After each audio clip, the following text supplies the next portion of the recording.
Statement চাইছি। একটা হলো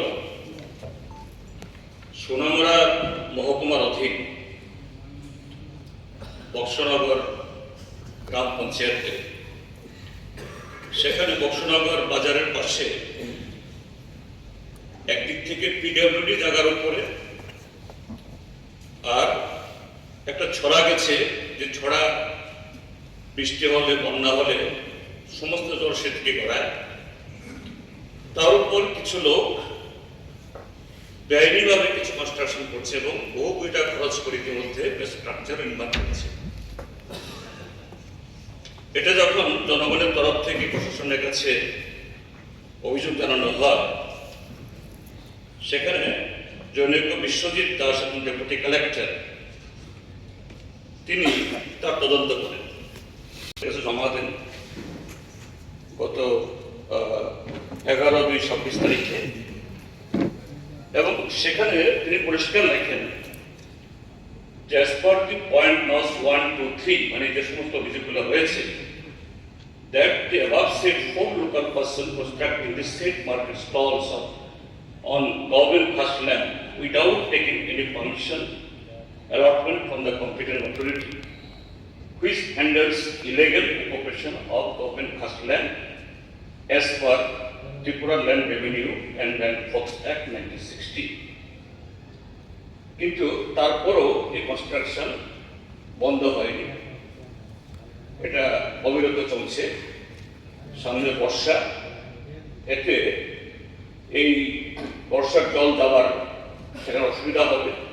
দ্বিতীয় হলো পিডব্লিউডি রাস্তার উপরে অ্যাপ্রোচ করে তার একটা অংশ, আগামী দিন এই রাস্তা যখন বড় করার প্রশ্ন আসে, গোটা বাজারের গোটা এলাকা একটা বহুমুখী অসুবিধার সম্মুখীন হবে। এর সম্পর্কে মাননীয় মুখ্যমন্ত্রী তদন্ত করে একটা দ্রুত এই ইলিগাল কনস্ট্রাকশন ভেঙে দেওয়ার এবং যারা এটা করলো তাদের বিরুদ্ধে ব্যবস্থা গ্রহণ করবেন কিনা, এটা একটা বিষয়। হ্যাঁ, এটা ভাঙার জন্য বলেছি আর কি। তো মাননীয় মুখ্যমন্ত্রীর কাছে আমি এই সাবমিটটা করছি।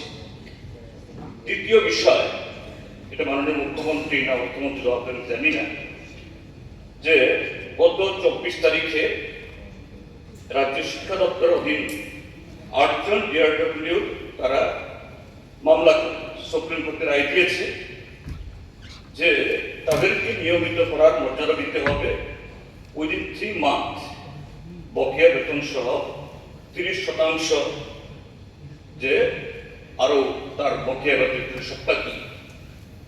এখন প্রায় 3 মাস বোধহয় অতিক্রান্ত হওয়ার পথে।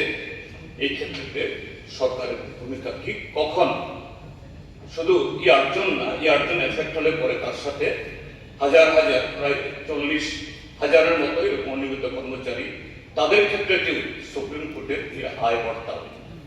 এতে বহু বছর ধরে ত্রিপুরার যে বিভিন্ন দপ্তরে যে সমস্ত অনিয়মিত কর্মচারীরা কর্মরত আছেন, তারা এই মাননীয় উচ্চ আদালত, সর্বোচ্চ আদালতের হস্তক্ষেপে এটা তাদের যে জীবন বাঁচানোর জন্য একটা পথ খুঁজে পাবেন। এ সম্পর্কে সরকার, তার মাননীয় মুখ্যমন্ত্রী বা অর্থমন্ত্রী তার পদক্ষেপ কি, এটা জানালে ভালো হয়। বিষয় আমি পুরোপুরি ভাবে আমি আরো বেশি করে জেনে তারপর কিন্তু আমি আনসারটা দিতে পারবো। এইভাবে হঠাৎ করে আনসার দেওয়াটা আমার পক্ষে অসুবিধা হবে। আমি 23 তারিখ আমি আনসারটা নিতে দুটো ক্ষেত্রে দুটো ক্ষেত্রে ঠিক আছে। মাননীয় সদস্য